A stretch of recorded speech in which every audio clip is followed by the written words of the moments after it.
All right, welcome to Between the Links on the Loudmouth MMA Podcast Network. My name is Mike Heck. I am your host, and good Lord, do we have a lot to talk about. We could do a 3-hour show easy after UFC 246 on Saturday night. We had the successful return of Conor McGregor. We're going to get into that and much more with the esteemed panel. Let's introduce him. First, Mr. Keith Schillen is here. How are you, Keith? Just pleasantries on this Monday evening. I'm really good, but can we please not do a 3-hour show? Because this is actually the third show I'm doing for the Loudmouth MMA Podcast Network after UFC 246. So no 3-hour shows. We're not going to do a 3-hour show. Where can we find your 500 shows on the network? You can find them. Or what are they? I do the brand new MMA Takeover show, which is the only show that has 2 episodes a week. We have the MMA Yesterday, which is the only show that does 0 shows a week.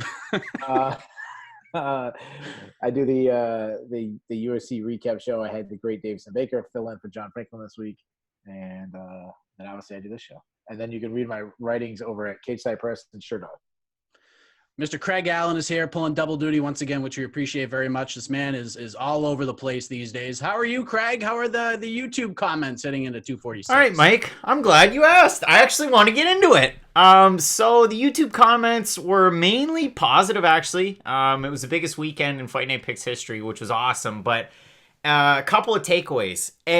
A lot of people like Nasrat Haqparast. And by a lot of people, I mean all of Afghanistan and Germany and a lot of Canada are behind Nasrat Haqparast. They absolutely love him.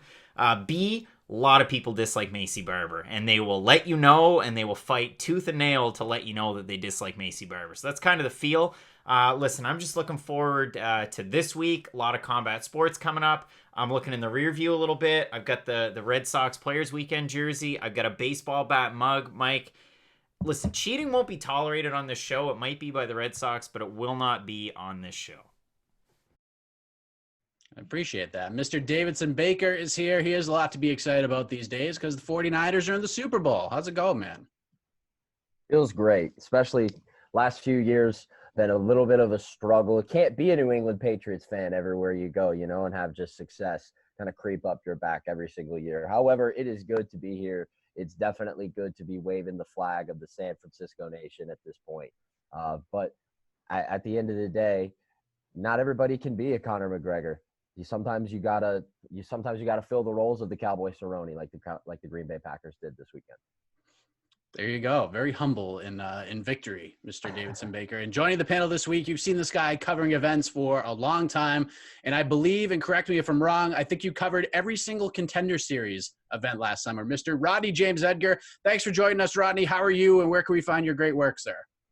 Yes, I did. Well, mainly with Cageside Press. I have my own site, MMAsoldier.net. That's more of a passion project, but I do just kind of do my own thing on there. And, of course, with Cageside Press, I'm all in on covering UFC here in Las Vegas. What a time to be a fan, and I can't think of a better time to be living here in Las Vegas. And, yes, I absolutely had a blast covering Contender Series, and I was very, very fortunate and privileged to be able to do that. So I encourage anyone who has the opportunity to definitely try to get into one or two of those, because it's unlike any other event you've covered. It's really special. It's very candid and intimate, and you build a lot of good. If you're interested in networking and building up your Rolodex with fighters, I mean, there's nobody better than these guys who are hungry to get in the UFC, hungry to get some shine on their name.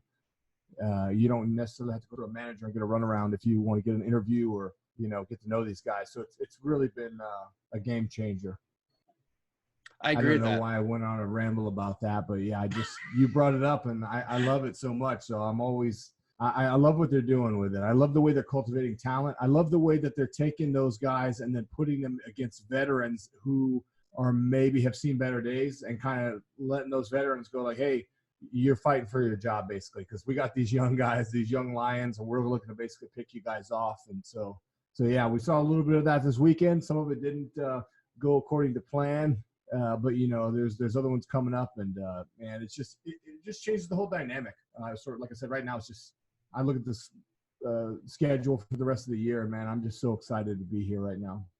Yeah, couldn't agree more. I love the Contender Series. Looking forward to the return coming up this summer. But let's get right into the show. Of course, the rebuttal rule is in full effect.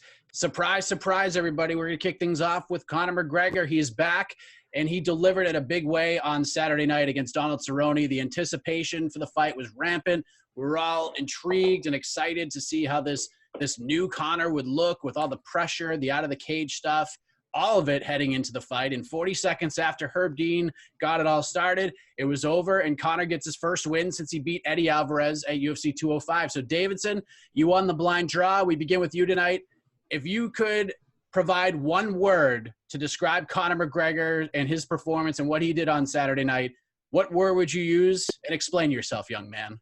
My one word is going to be alleviating. And even though by looking the word alleviating up, it doesn't really provide the definition that you would want, just to make a situation less severe. However, I do feel like that did happen not only on Saturday, but in the moments leading up from fight week all the way to Herb Dean pulling him off. Listen, he did it in a lot of ways throughout this week, from the fight week press conference all the way to hugging Grandma Cerrone after the fight was over. This was a big week for Conor McGregor in a lot of ways. And in a lot of ways, he passed every test with flying colors. You know, even though there was the guy in the press conference that kind of had to try to pick at the sexual assault questions. And, you know, he did maybe get a little bit of flack for that. And Dana standing in front of it all saying he answered that already. I don't think this week could have gone a lot better for Conor in a lot of ways. I think he repatched a lot of, you know, kind of those relationship or hypothetical relationship, what have you not, with fans and, you know, haters alike that happened this week. I think it just could not have gone better for Conor this week. Alleviating is the word that stands out to me, because I think he did himself a whole lot of good inside and outside of the cage this week. Rodney, what's your word and why? Unreal. I mean, I've been saying this in the lead up to this fight, you know, multiple times. I said, this is not the movies, you know, happy endings. They just don't always happen in real life, because nothing is guaranteed. Nothing is promised to you. And when you've been on the shelf for that long, you know, a long time since you won an MMA fight, and that adds to that, you know, that ring rust in a way, mentally, you know, and physically. And then to get in there with a guy like Cowboy, yeah, Cowboy's past his prime. Sure, he's coming off of 2 stoppages. But to get in there with him, no matter what stage of his career he's at least right now, he still has some gas left in the tank, and he's a dangerous guy. I mean, he can submit you. He can knock you out. He's a dangerous guy. And as Rogan pointed out, we've seen Cerrone lose. We've seen him get beaten down. We've seen him get beaten down in lopsided decisions. We have never, though, even Rafael dos Anjos did not beat Donald Cerrone down that bad. 10 seconds. I mean, his face was all lumped up. He was covered in blood. I mean, it was beautiful. But I can't believe it happened. Keith Chillen, obviously, big moment. This is great for the UFC. This is great for Conor, great for business, great for everybody around the sport, frankly, unless you're not a Conor fan. But what word would you use to describe what Conor did on Saturday night in Las Vegas? Well, it was so great that I had to come up with a couple words. So if it was a video game, I would go with flawless, because like Mortal Kombat, it would have been a flawless victory. If it was a sports, you know, a baseball event, it'd be perfection. The significant strikes was 19-0. I would call that like a perfect game. How about this word? I'm making this one up. Tyson-esque. He took him out in 40 freaking seconds. That's something that Mike Tyson did. Listen, Donald Cerrone we talked about this last week. I talked about it on all angles. Cerrone was the great stylistic matchup for Conor McGregor. But because of that, and because of Cerrone's recent losses, people try to downplay like how good he was. Oh, it wasn't that good a win. Donald Cerrone's lost 3 in a row. What's the big deal? Well, let's talk about that. Jorge Masvidal, the new kid on the block, the one that everyone's going crazy about, took him 6 minutes to take out Donald Cerrone. Robbie Lawler, former champion, one of the greatest welterweights of all time, took him 15 minutes and still couldn't stop him. Darren Till, 10 seconds. Middleweight, 420. Leon Edwards, 25 minutes, couldn't take him out. Tony Ferguson, 10 minutes and needed a doctor stoppage. Justin Gaethje, 4 minutes and 18 seconds. Conor, 40 seconds. Tops all those guys. Craig Allen, your word. I mean, Mike, that's normally what happens when a guy who's long in the tooth gets finished in his last 2 fights. So, Keith, great answers. I learned that maybe Mike Tyson took out Donald Cerrone along the way. I was kind of confused by that one. For me, it's commanding.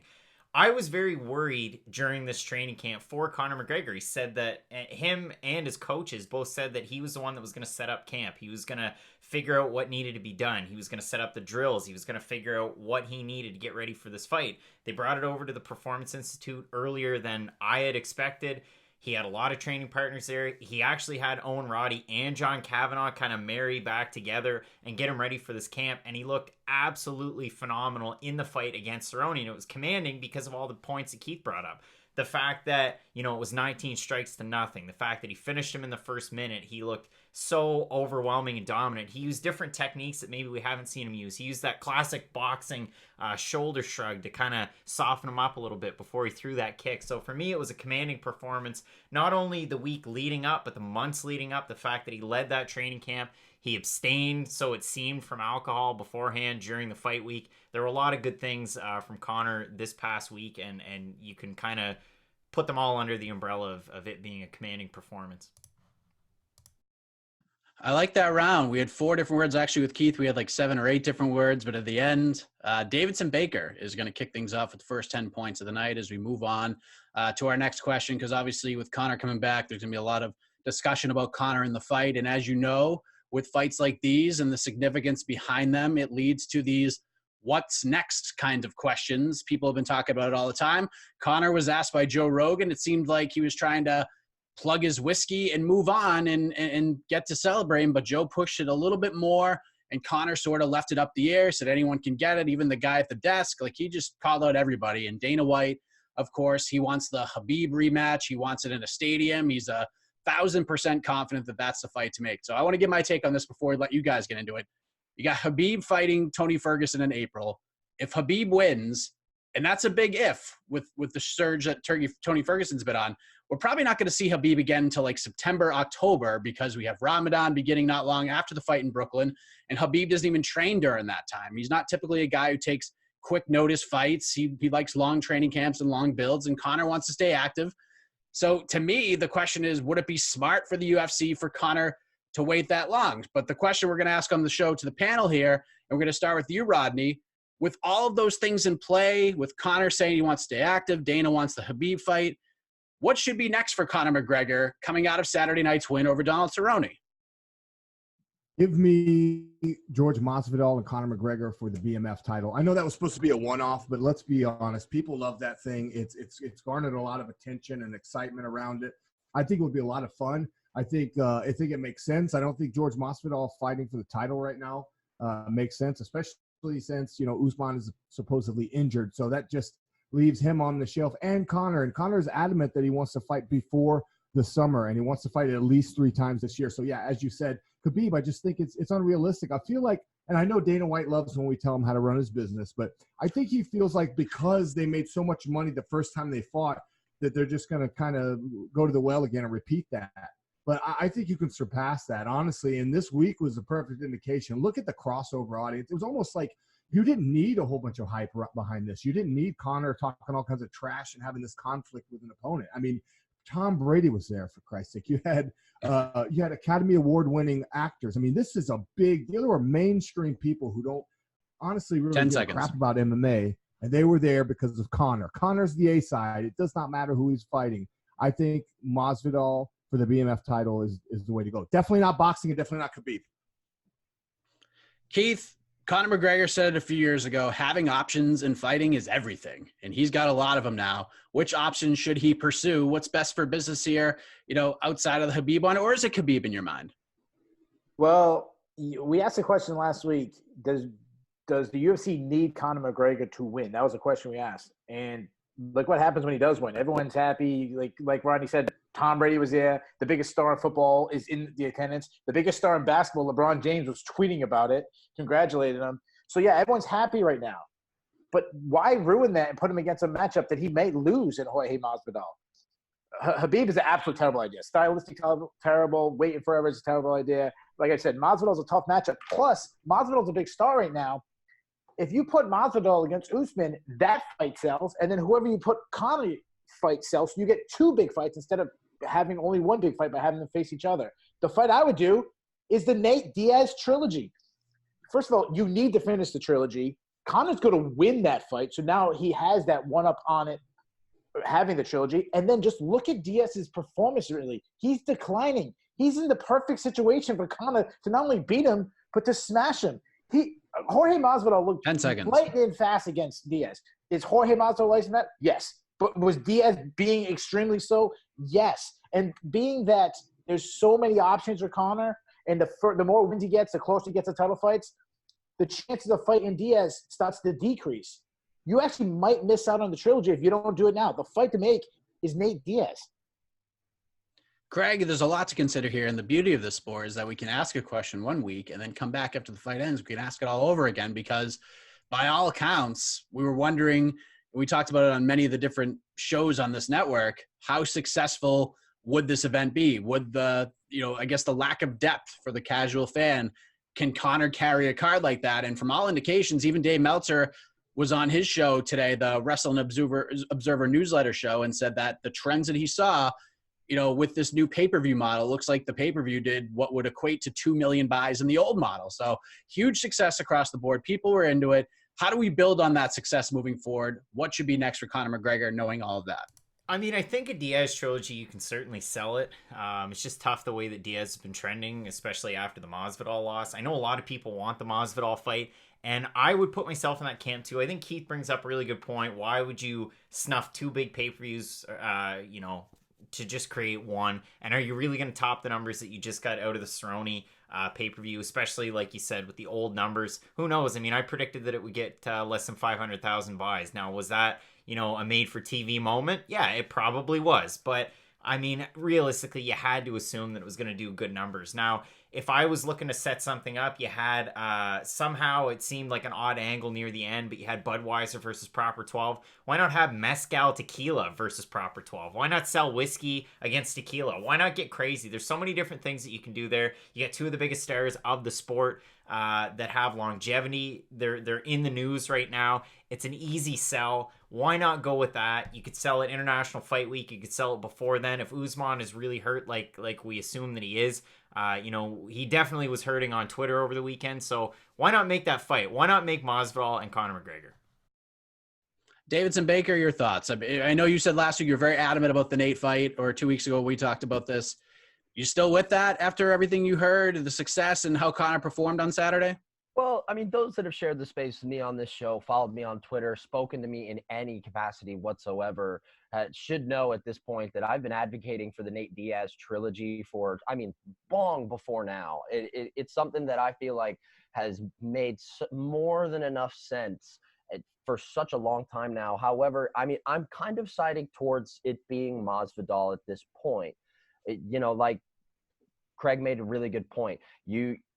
Craig made a really good point that kind of backed up Keith's point. You have 2 really solid pay-per-views that you don't want to go away from. I think Masvidal Usman sells itself, and obviously, while Masvidal Usman sells itself, McGregor versus, as Dana said himself, McGregor versus the guy holding the camera in the post-fight press conference would sell itself. McGregor versus anybody would sell itself. However, at this point in time, I think Jorge Masvidal makes a lot of sense, especially like we've said, if Usman is in fact injured, you can have these 2, you can put up the BMF belt, and hell, I'm sure people would scoff at the notion of it, but you can put up an interim 170-pound title fight. I know that's the I word that so many people kind of are dreary about. However, one that's outside the box that I feel like not enough people are talking about. What's wrong with Conor and Justin Gaethje? Are we afraid that Justin Gaethje could come out and beat Conor like that? I'm not sure. I think I'd love to see it from a dollars and cents standpoint, though. It looks like all signs are pointing toward it being Khabib. I hope that doesn't happen. I hope we see Conor before that. But, who knows what happens? Maybe he's ready to slide in April if something bad happens. I don't want to put that bad juju out there. I'm going to knock on some wood right now. But all good answers. Masvidal is my pick just because I just want to see it. I think you got to strike while the iron's hot at this point. The Usman matchup is a tough one for Masvidal. It's a tough one for anybody, really. I don't see anybody beating Usman right now unless it's like a flash knockout or something crazy. Keith Schilling already wants a rebuttal. Go ahead, sir. Yeah, the reason why, Davison just sabotaged his own answer, saying that he could sell against anybody. So why do it against Masvidal? Here's the thing: if Conor McGregor starches Masvidal in the first minute, the guy that you just built up, you had a star in your BMF. Guess what? Is he really a star anymore? If Conor McGregor knocks him out in like the first 2 minutes, no, because then you start looking. You know what's going to happen after Conor beats him? You start looking at his record, and you be like, well, you know what? He actually was kind of a journeyman for all these years. Like, oh, did we forget that just a couple of years ago, Stephen Thompson made him look like an amateur?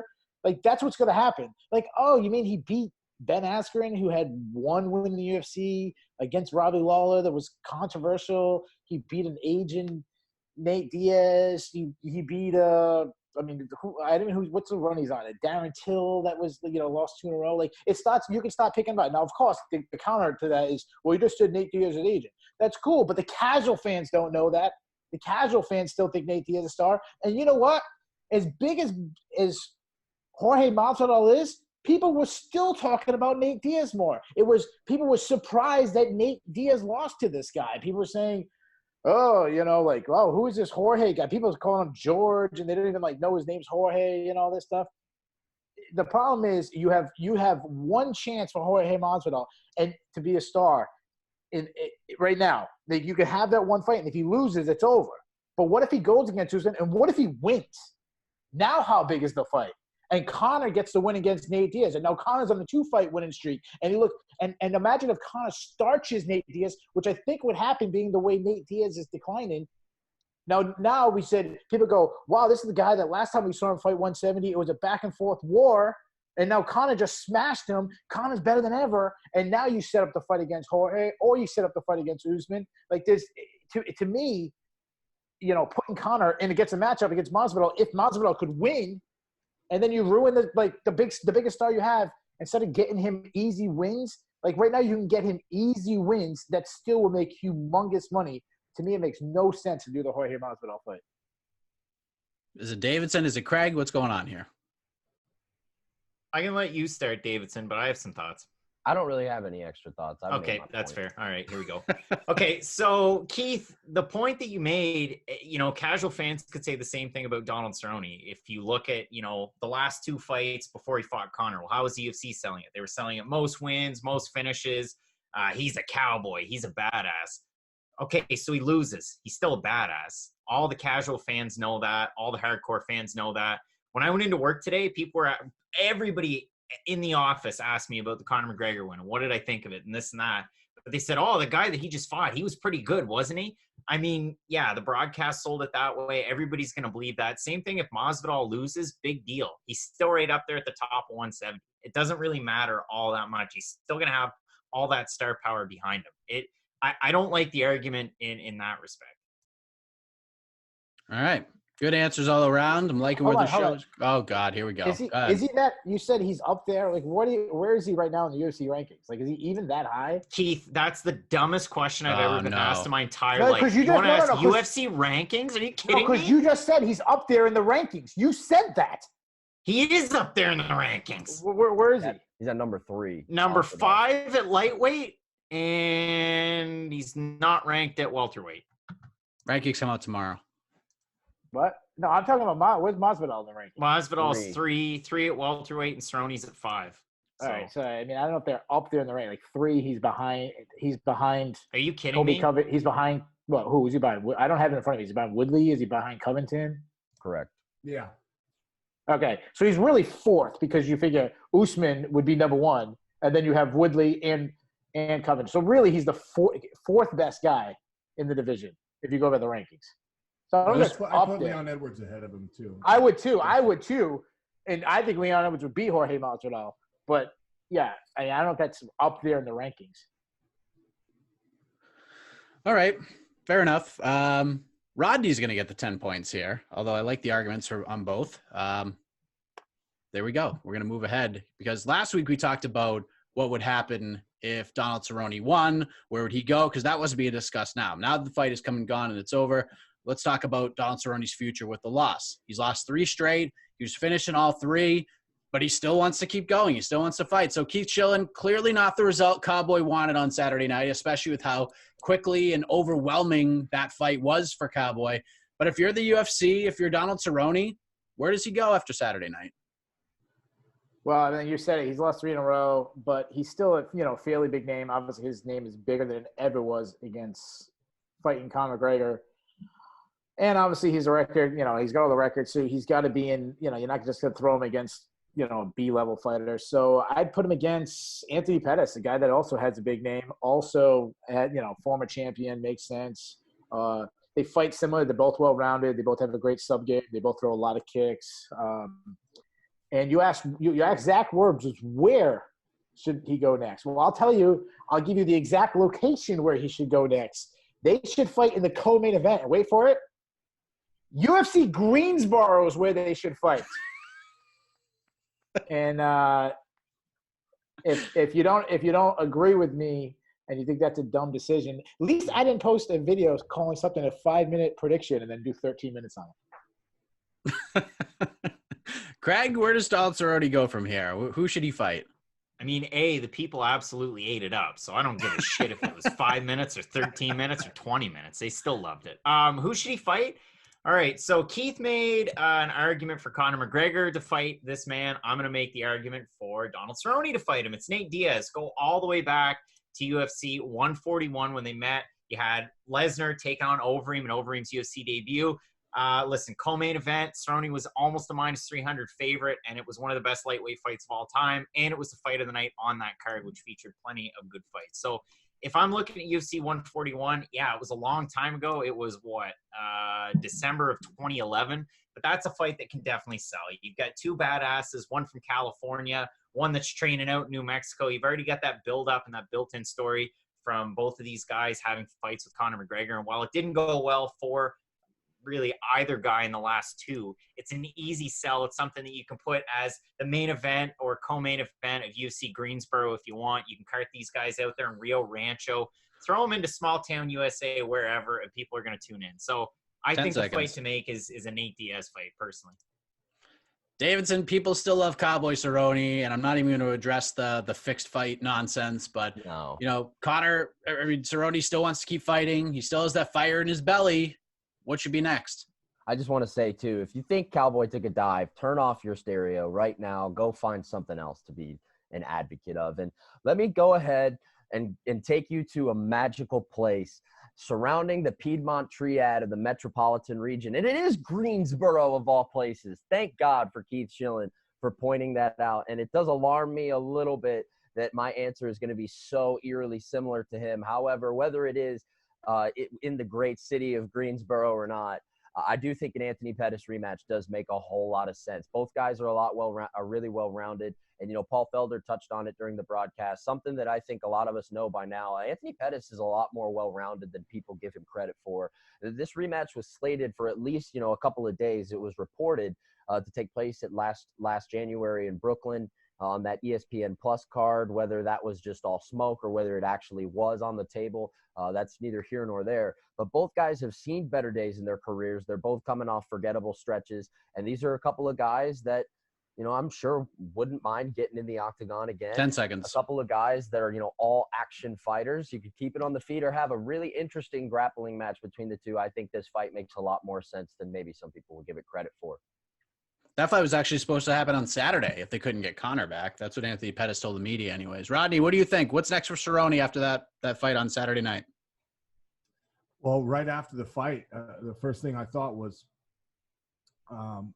there's a BMF belt losers bracket, if you will, now, because in a way it was almost like this one, if the Masvidal fight does happen with Conor, it's almost as if this one was like a BMF title contender, so you got two guys that came up short in Nate Diaz and Cerrone. And yeah, I also think that 2011 fight would be nice to be revisited because, as we all remember, Nate Diaz beat the brakes off of Donald Cerrone, and it just wasn't supposed to go down like that, and it did. Nate Diaz is known for ruining the party and winning the fights he's supposed to lose. But, man, I tell you, that would just be exciting because both of these guys are not in the same space that they were back then, but they still have yet to put on a boring fight, either one of them. Win or lose, they're always great to watch. So, for me, that's the one. And if Nate wins, he could challenge Conor to the rubber match. He'll have a little momentum to do that. And regardless, if let's say Conor fights Jorge, if he wins or loses, doesn't matter. Nate can still call him out, and that's going to be a relevant fight. Craig Allen wants to rebuttal. Go ahead, sir. Yeah, I do. I mean, Davidson's all in on Anthony Pettis and Donald Cerrone. I mean, yeah, 4-8 Anthony Pettis. That'd be a fun fight, Davidson, especially for the great fans of Greensboro, North Carolina. Wow. Great fight for those folks. I mean, if Donald Cerrone wins, again, Anthony Pettis goes to Bellator. If Anthony Pettis wins, maybe sticks around for a couple more fights, wins some, he loses some, nobody cares because it's Greensboro. I don't really think that that's a great fight. I mean, yeah, Anthony Pettis is fun and all, but he's not winning fights. Is it really a fight that the people want? I mean, Davidson's the people, so I guess Davidson wants it, but I don't think it's a fight to make.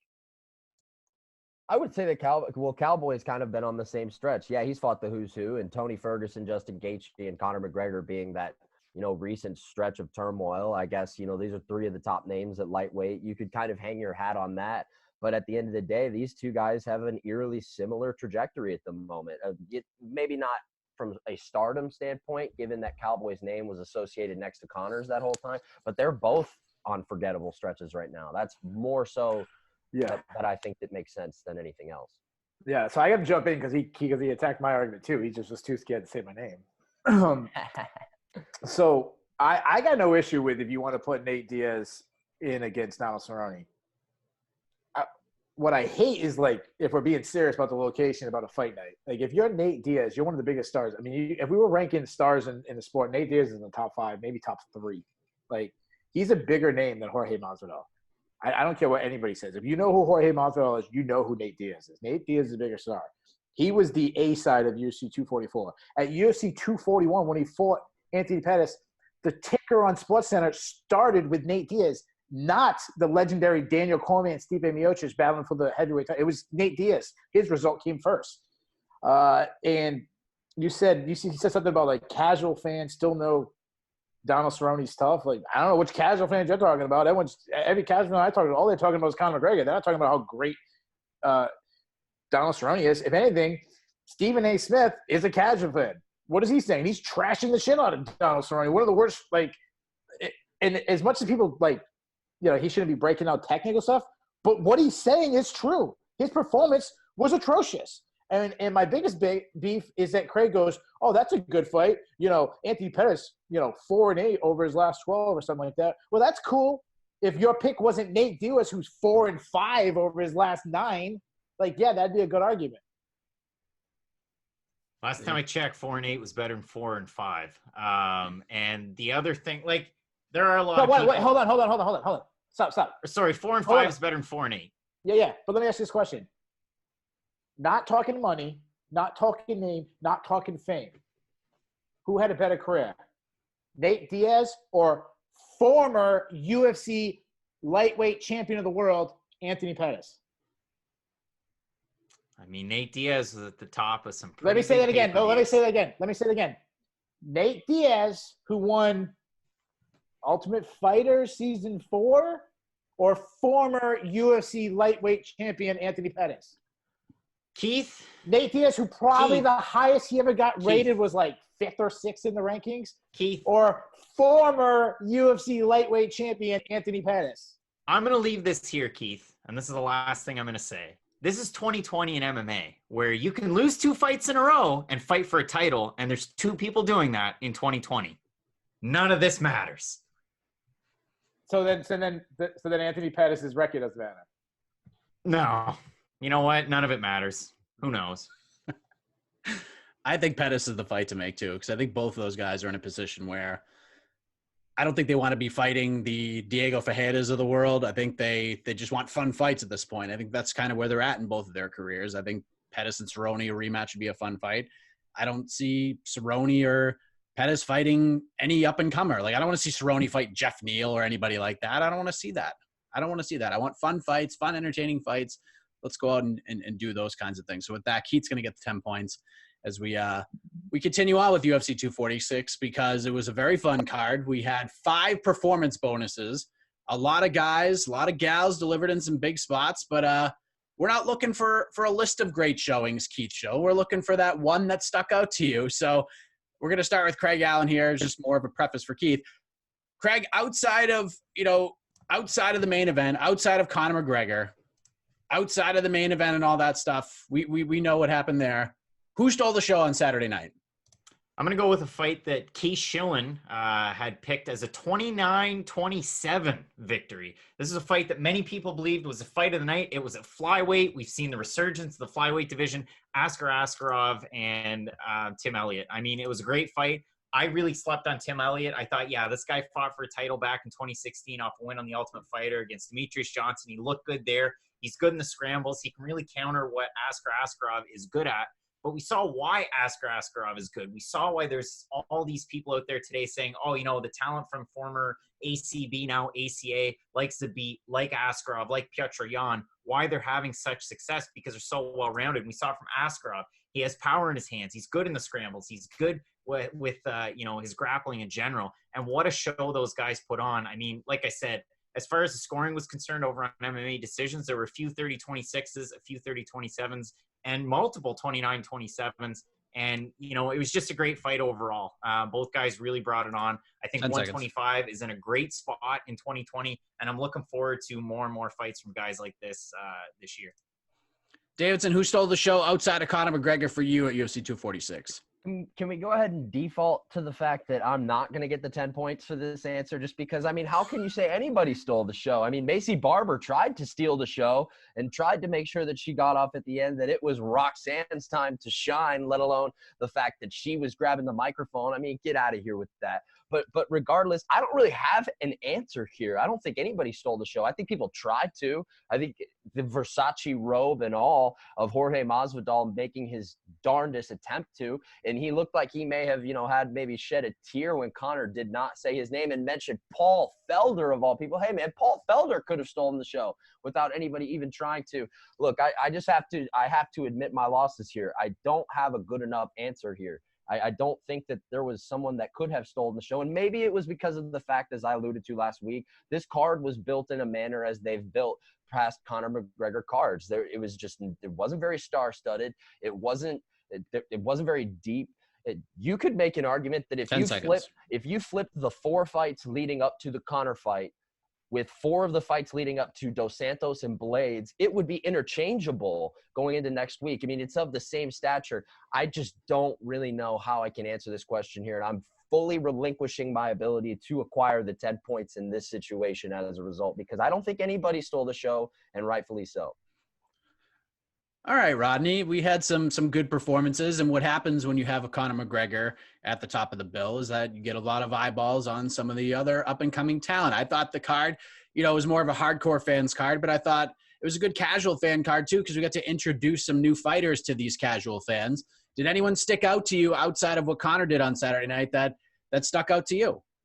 I agree with Davidson. First of all, I mean, when you have, as I stated before, A-list celebrities and athletes that are in attendance, they're there to see Conor McGregor and no one else. And I guarantee you there's a few fights that, I mean, let's be honest, these people aren't hardcore MMA fans, most of them. They are casuals. And so for the casuals, I don't think it's possible to steal the shine, but for the hardcore fans and the people like us who are really entrenched in the sport, for me, it's Roxanne. Haters are going to say that it's because Macy was injured. I don't care.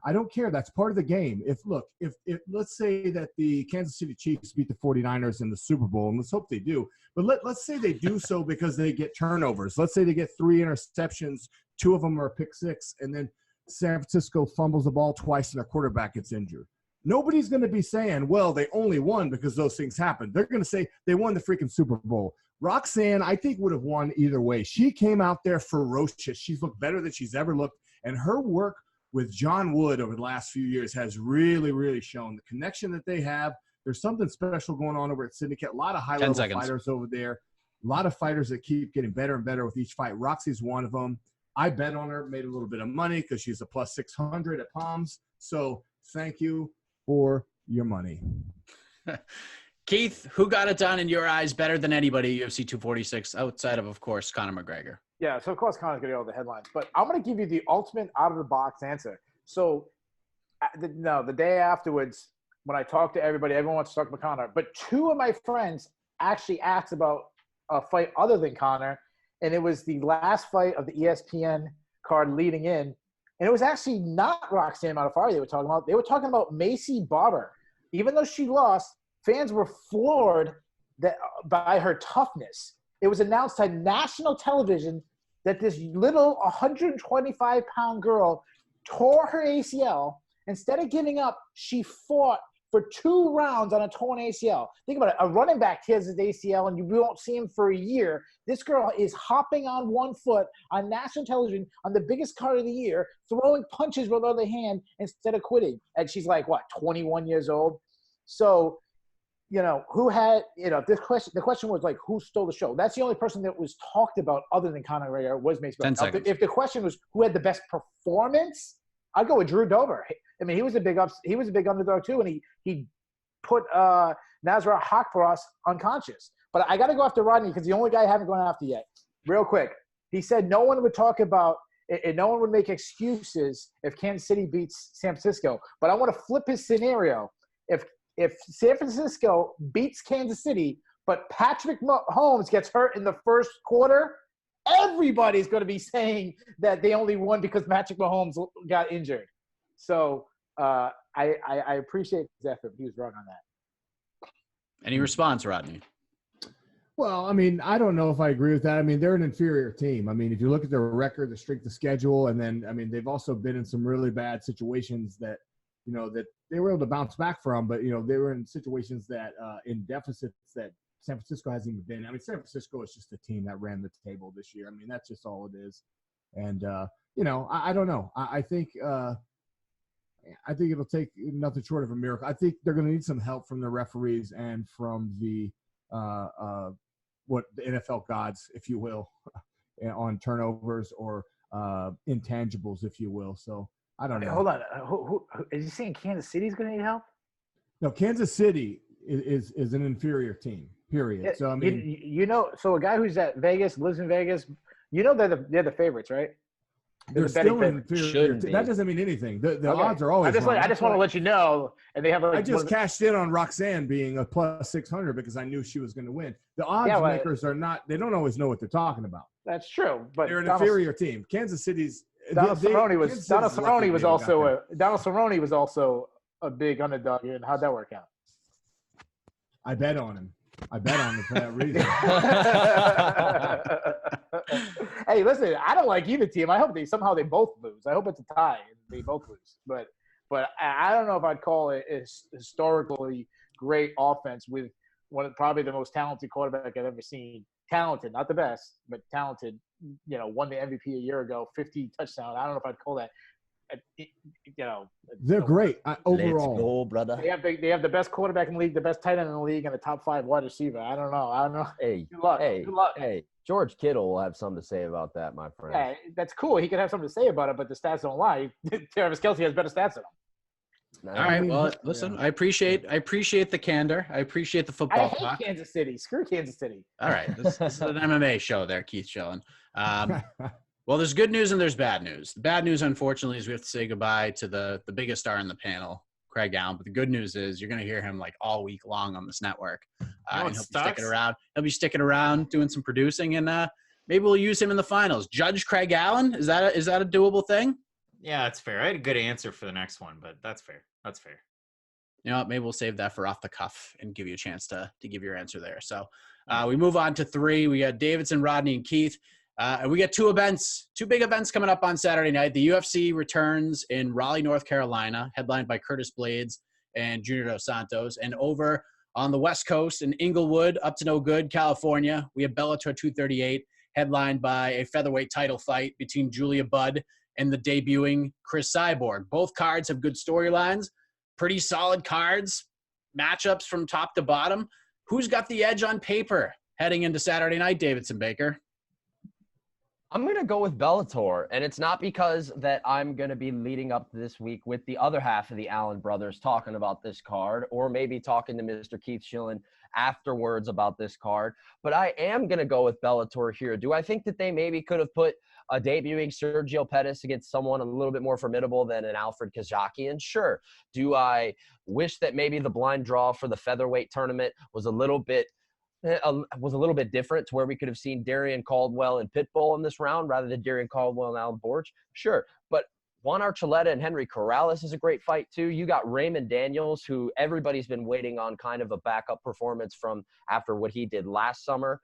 And obviously, it's all about the main event. And Julia Budd and Chris Cyborg, this is a fight that, as we've talked time and time again on this particular episode about the MMA purists and the people that are, kind of in the folklore of the hardcore side of things. And if you're a hardcore MMA fan, 10 seconds. You're going to tell me that you have not wanted to see Chris Cyborg fight Julia Budd, particularly after the Amanda Nunes thing kind of trickled down, then you'd be lying to yourself. This is a fight that a lot of people have been waiting to see for a long time. And I for one, am certainly very excited that it's finally going to take place.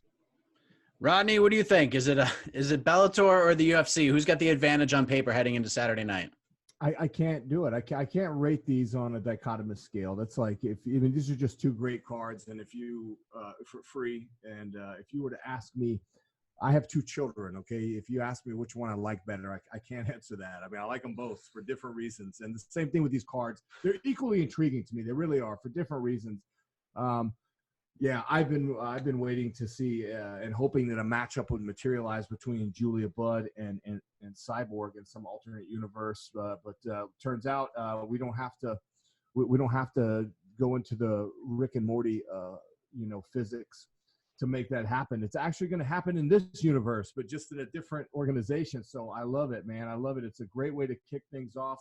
LA is a great time. Bellator puts on. Their production values over the last 2 years have just gone through the roof. And especially when they do those California cards, people go crazy for Cyborg. You got Juan Archuleta, Henry Corrales. I mean, that right there is just, potential fight of the year. Or we could just see somebody get violated badly. What you 10 got? seconds.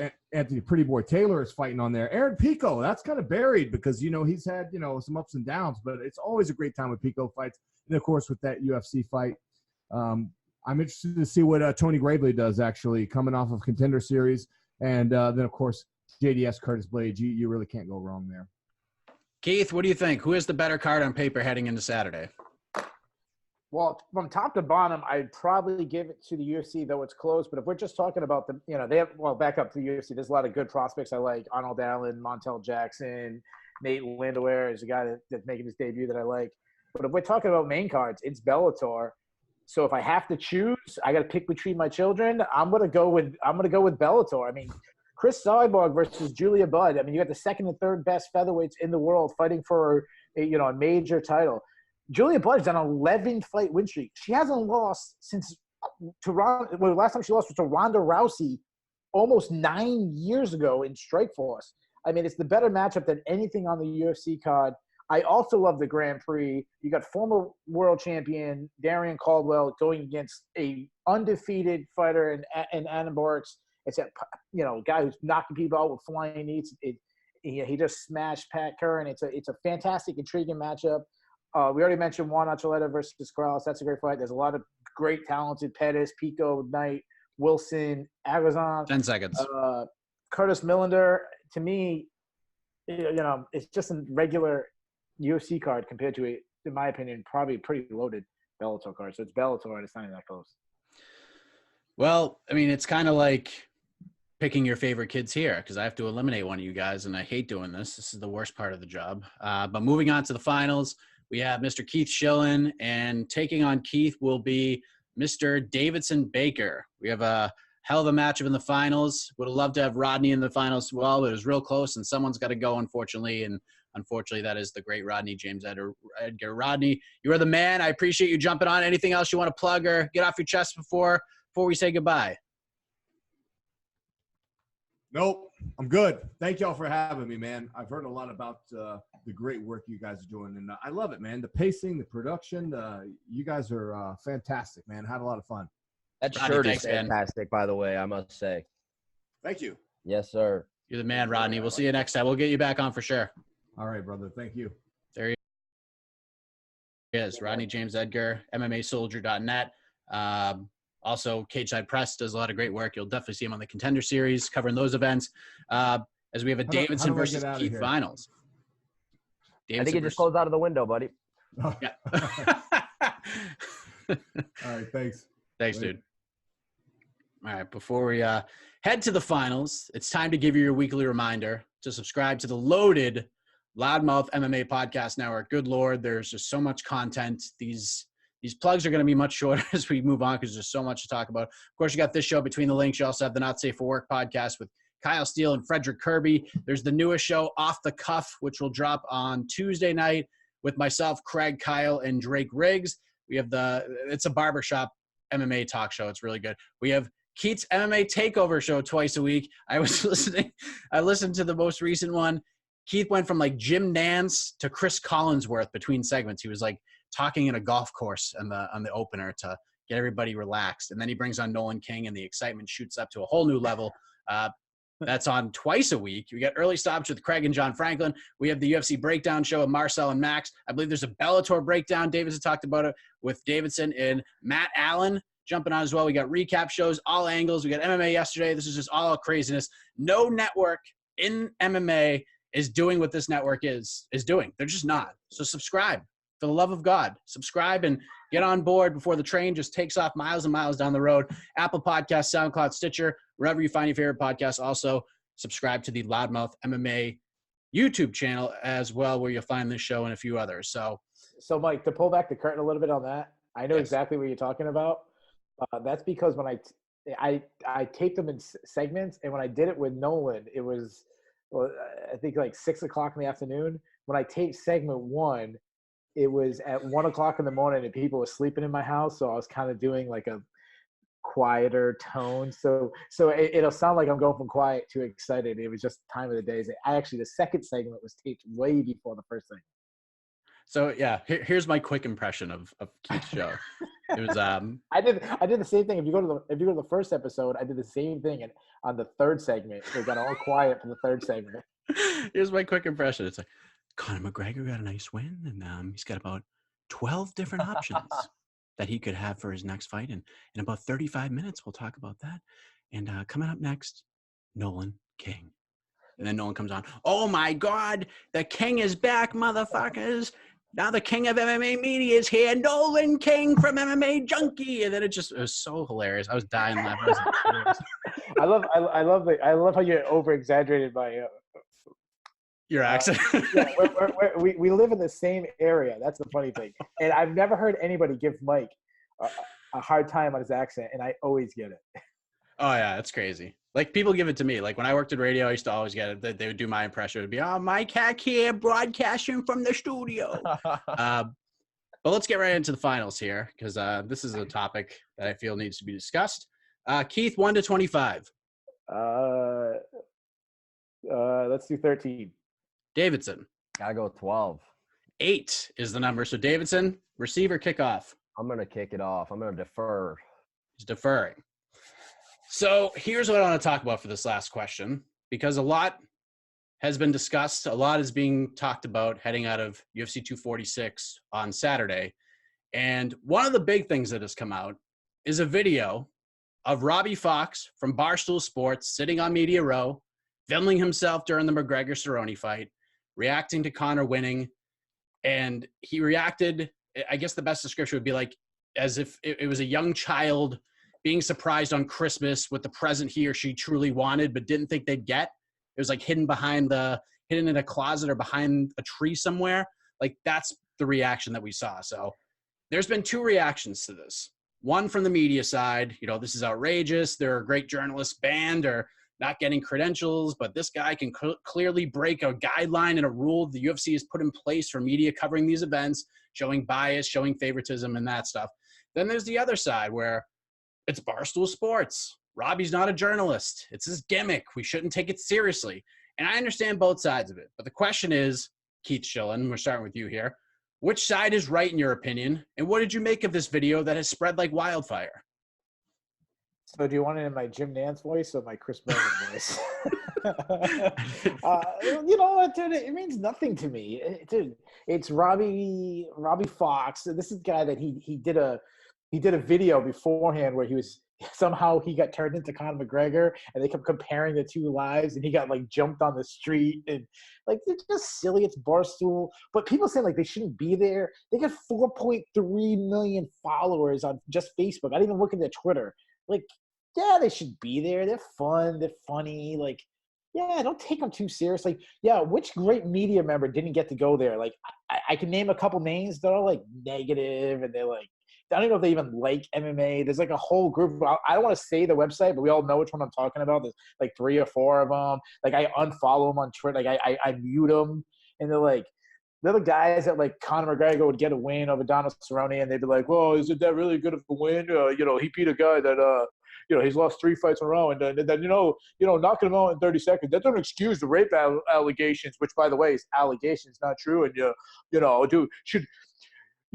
I saw another person who didn't get press connection goes, "Oh, it sucks that Alexa Grasso fight got canceled. I wish it was the main event that got canceled. I wish that happened because I hate Conor McGregor." Like, dude, yeah. So honestly, I'd rather have Robbie out there dancing with the Irish people and having fun. Like, are we supposed to like really expect great journalism from like Kareem Saidin does, or Saidan, however you say his name? We're supposed to expect that from Robbie Fox? No. Like, I was just scrolling through their Facebook, and there was a commentary of a bouncer beating up a guy in a bar to WWE Jim Ross talking over it, saying, "Oh my God, it's the Undertaker," and some bouncer slamming the guy. Like, dude, they're fun. Barstool was like hanging out with your boys. Like, who cares? All right, Davidson, what do you think? I mean, this is the first time. I don't know your history in applying for credentials in your career, but I know you got credentialed for UFC 247. I think this is your first UFC event that you're going to be covering, but there is clearly a rule in the guidelines when you get your credentials, and maybe even before so, that you're not allowed to cheer for fighters while you're sitting on media row. You're just not. That's the guideline. You do it, you're banned, you're done. Robbie obviously did this, broke a rule, and he's probably still going to be allowed to go to events and so forth and so on. Some people have a big problem with this. Other people don't. What do you think? Well, I mean, it just depends on how you look at it. And there are a couple of different ways that you can, if you look at it from a positive spin, Robbie has definitely brought some eyes to the sport, whether we want to believe it or not, and whether he only gets credentialed for these Conor fights. And let's just be honest with ourselves. John Franklin, our good friend on this network, has said it many times, and I think it's an absolute fact. He's a casual. He is. And at the end of the day, we don't know how many new eyes that he's brought to the sport that have gone maybe farther than becoming a casual. Now, where I do have a little bit of a problem with it, though, is that and I am going to name drop here because maybe I am out of place, but we have guys that have dedicated a large portion of their lives to covering the sport, guys like Josh Gross and guys like Trent Reinsmith that are not going to be credentialed. And I just, whether they care about that in a large capacity or whether they don't is, totally up to their own, kind of mindset. And they might be far beyond caring about it at this point. And if so, good on them. But I do feel as though that I do feel a little bit bad in a sense for the people that work as hard as some of us do. I mean, work as hard as you do or other people in this business that don't get the opportunity and that have followed the rules. Or maybe even, there were people in Chicago last year that got sent home for not dressing properly, let alone people cheering on press row. Now, is he going to get credentialed again anytime Conor fights? Yeah, man. I mean, we're going to see him. We're going to see him on press row every time. And I do understand the positive spins that he brings to the sport. And I don't really have a huge problem with it, but I mean, we just have to assess it the way it is. He is a casual and he is going to act as such. All right, interesting. My take on it, I'm kind of in the middle. I'm kind of in the middle. Like, Robbie is who he is. He's got a relationship with Dana White. And who's to say that Robbie didn't reach out to the UFC ahead of time and say, "Listen, I'm going to do this video. Obviously, my gimmick and my shtick is I'm a Conor fan. You all know that. I'm cheering for Conor even before I was covering these events. This is what I'm going to do, okay? It might be silly, might be against your guidelines, but this is what I'm going to do. Are you cool with it?" And if the UFC says, "Yeah, do it," whatever you want to do it, then we can't complain. Yeah. We just can't. This guy interviewed Floyd Mayweather Sr. with a shirt that said 49-1 right before the Conor fight. Come on. This guy, it'd be like saying, Jon Stewart is biased. He's a gimmick. He's a kind. Or who's the other the guy who pretends to be a Republican? What's his name there? You know what I'm talking about. The comedian. He's a comedian, but he pretends to be a Republican, and he's supposed to be all the worst qualities of a Republican. I forget his name. Colbert. Yeah, not John what's his name? Colbert. Yeah, Colbert. Like that's what this Robbie guy is. He's one of them. Like no one when they have a guest on and they have John McCain on or they have Mitt Romney and they ask them like silly questions. Like no one complains like, oh, you didn't give them fair, unbiased thing. It's like, well, that's a gimmick. You know when you're going in. So and just to go after like the Josh Gross is a fantastic journalist. But like a lot of people want to jump on that sword that Josh Gross doesn't get press credentials. Well, let's remember why he lost press credentials. True. He lost press credentials because he was leaked a story that Matt Serra was in the finale of the Ultimate Fighter show, told like, don't say anything, you'll ruin the whole story, and then he did. So, like, that's not the martyr. Like, you want a martyr, go with somebody else. That's not the martyr. Yeah, that's a good point. Yeah, that is a good point. Loretta Hunt's another name. Snowden, another name. Yeah, those guys don't even like it. You want to throw them out there? They don't even like him. Right. I mean, I'm just saying that like those are the normal swords that people fall on when it comes to this kind of stuff. But people have to understand like the UFC and like Bellator, like the UFC is different than the NFL. Like it just is. Yeah. Like I was talking to Lynch about this the other day. When you watch a Patriots post-game press conference and Brady or Belichick or any of those guys up there, the reporters get one question each. So make it a good one. And then we move on. And if every reporter wants to ask a question, they can ask a question. That's right. One of the issues we have at UFC events is that some guys, and I'm not going to mention anybody's names, they'll hog the mic for 5 questions right off the bat. Then as other journalists are trying to ask questions, this guy will get the microphone back and ask like 5 more questions. Like it's very frustrating. It's very frustrating the way that the UFC runs operations. Bellator is a completely different event to cover than the UFC. I said I was sorry. And just to add to that, real quick, and I'll go to you. Covering UFC events is cool. You can get a lot of access. Like you can go out on your own and like that's what I like to do. I like to go on my own and like do different things. I don't just like to do what the UFC puts out there. I just don't. Like I'd rather go and do interviews with Darren Stewart in the hotel and stuff like that. Like that's what I would rather be doing. But man, like I will say that I leave UFC covering UFC events way more frustrated than I do leave covering a Bellator event. No doubt about it. Mike. Yes. I said I was sorry for hogging all the questions. Will you let it go, man? Not you. I said I was sorry, man. How am I going to apologize? I said I was sorry. I was going to say something funny, but I forgot. But you prompted Dana White to call Colby Covington. Oh man, it's slipping out of my mind, man. What did he call Colby? Called him a big idiot or something, big loudmouth idiot or something like that. Yeah. Oh, I feel like you get leeway in that regard. So I just want to say one last thing about this topic, because if you want to trash Mr. Fox and be unprofessional, then just be consistent. Like, don't be trashing Mr. Fox for root for fighters and then root for fighters yourself. And don't trash him for publicly putting the camera on a room for fighters and then take money from one championship and get flied out on planes to cover one championship on one championship's dime. So, don't be consistent.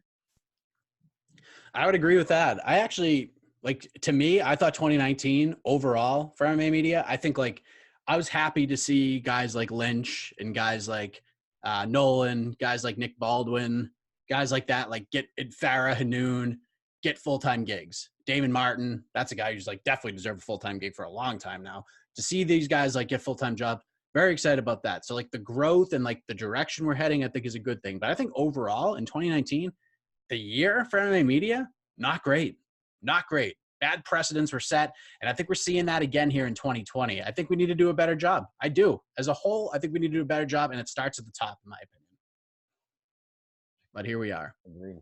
I don't really care about the Robbie Fox thing, honestly. May I go? Okay. Craig, would you like to chime in? We'd love to have you. Judgment here. I'm still here, by the way. I have no issue with this. You know what you're gonna get with Robbie Fox. You saw it before with Mayweather McGregor. You've seen it before when he covers UFC events. You saw it during fight week at media day when Robbie Fox is sitting there. Barstool had a camera on him. Oh my gosh! I'm the 4th person to ask a question. Connor, what's your training camp like? Yee-hee. You knew what you were going to get. You knew that was going to happen on fight night. What did you think he was going to do? Yeah, he dressed up. You think he was sitting there taking notes? No, he was there for the main event, cheering Conor McGregor. That's his job. That's what people pay to watch. The other thing that they pay to watch, or not even pay because it's free, but they watch his interviews with Dana White. I will say Barstool's views are down right now. Red Sox firing Alex Cora on Barstool, 54,000 views. Then after that, Dave Portnoy rips employee for having first date Barstool headquarters, 135,000 views. Robbie Fox's interview with Dana White, 20,000 views. So maybe it's not making a huge impact, but people are still watching that type of content. I know, some dirty laundry was kind of aired here a little bit earlier, and I won't make a judgment on that. But I will say this one thing as somebody who has applied for credentials as their own entity and then gone on to do so for other people through that entity. You have to do this way in advance. You can't go on and 2 weeks before the fight decide, you know what, I'm going to apply for credentials. The UFC didn't give me credentials. The UFC's a bad organization for doing so or for not doing so. You can't do that. That's unrealistic to expect a company that sold for so much money to cater to one person. You can't expect them to do that. So that's completely unrealistic. You can't air. Why would you be so negative on social media about that kind of stuff? That's the kind of stuff that you internalize, you keep to yourself, and you move forward. You don't complain about it because it just doesn't reflect well on you. And I don't mean, to cast a net on one person. That's a wide net. I see it out there all the time. But if I could pass judgment on this show, I think the person that encompassed everything quite well in their answer, and really I just kind of wrapped a bow on it, and I wasn't even trying to, was the guy who's making some really ugly faces and unfortunately is a San Francisco 49ers fan, Davidson Baker. Mike, you can pick whoever you want, but to me, this week's winner was Davidson. Davidson's 2020 has been just a complete, about face. He's looked great. And I do have an awfully good picture of him on Instagram right now from the show to pump it up. Oh my God. Davidson's my winner here. Jesus. Is that the picture is that the picture you sent us on Facebook Messenger too? Yeah, he's going to take his horse to the Old Town Road. Oh, Good God. Lord. That is tremendous. Yeah. Good rounds, good answers from both, but Craig has spoken. Davidson Baker gets his first win of 2020. Congratulations, sir. You know what the prize is. 30 seconds to talk about whatever you want to talk about. Yeah, man, and I think I was going to take an angle towards this Robbie thing, but however, I'm going to switch it up and go back to what we were talking about earlier. I hope Macy Barber learned a valuable lesson this weekend, and that is don't act like a spoiled brat after you lose, man. And I must say, Hey, can I just say something? I got to jump in. I'm going to jump in right here. Listen, I'm not mad that I lost because me losing is helping Davison shine. So go ahead, Davison. That's what you're saying. that's a good one.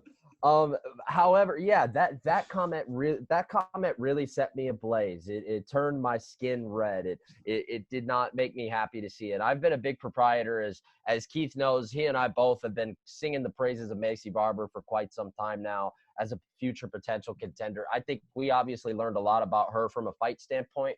But man, Joe Rogan, what are you doing, man? Pull the mic back. You've seen it happen before. Remember Daniel Cormier last year with Luis Pena, his own Ultimate Fighter apprentice, where he's like, I'm not going to give you the mic here. I don't know why that didn't happen here. I hope she learned her lesson and really, I think, took shine away from Roxanne rather than her plan of giving it to her in a sense. I just hope that she learned a lesson there. Well said. Keith, parting shot. Well, I mean, everyone knows I won. I mean, this is what happens when we have a loser come in and become the judge. So if we had the real judge deciding, I would have won. But you know what? I'll go with Craig's decision. It's the worst decision since I followed Fred Kirby on Twitter. I hope the Davidson Kirby show comes together sooner rather than later. But gotta make it happen. Yeah, that's it. All right, thank you guys. Big shout out to Rodney James Edgar for coming on. We'll be back next week. We'll do it again, working on some guests or trying to freshen things up a little bit. We'll have some familiar faces as well. But that's it. UFC 246. Bo is on, at least for this particular program. We'll be back next Monday night, and we'll go back once again between the links for Davidson, Keith, and Craig Allen. I am Mike Heck. We'll see you back here next week. And make sure you subscribe to the network because we have like 17,000 shows coming out this week. Reacting to UFC 246 and, of course, looking ahead to Bellator 238 and UFC Raleigh as well. So enjoy the fights, everybody. We'll see you next week.